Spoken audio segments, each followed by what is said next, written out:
மே மாதம் முழுவதுமே இந்த மந்திரத்தை சொன்னா உங்க வீட்டுல காசு கொட்டுன்னு கொட்டு.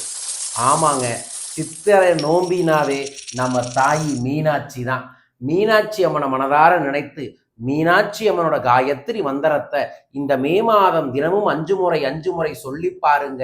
நெஞ்சில வந்து இறங்கி மீனாட்சி நமக்கு சகல ஐஸ்வர்யங்களையும் வாரி வாரி அள்ளி அள்ளி வழங்குவார். மீனாட்சி அம்மனின் காயத்ரி மந்திரத்தை சொல்ற உங்களுக்காக நோட் பண்ணி தினமும் 5 முறை சொல்லுங்க. குங்குமம் வைக்கும் போதும் இது சொல்லுங்க. ஏன்னா குங்குமக்காரியே நம்ம மீனாட்சி அம்மா தானே. அந்த மந்திரம் ஓம் ஐம் மீனாட்சி வித்மகே சுந்தரபிரியாய தீமகி தன்னோ மீனாட்சி பிரசோதயா. யார் இந்த மந்திரத்தை சொல்ல போறீங்க? மீனாட்சின்னு கமெண்ட் பாக்ஸ்ல மென்ஷன் பண்ணிட்டு ஃபாலோ பண்ணி இது அனைவருக்கும் பரப்புங்க. அனைவரும் மீனாட்சி அம்மன் தாயை இந்த மாதம் முழுவதும் போற்றி நல்மழையுடன் விவசாயம் செழித்து சீரும் சிறப்புடன் அனைவரும் வாழட்டும். வாழ்க.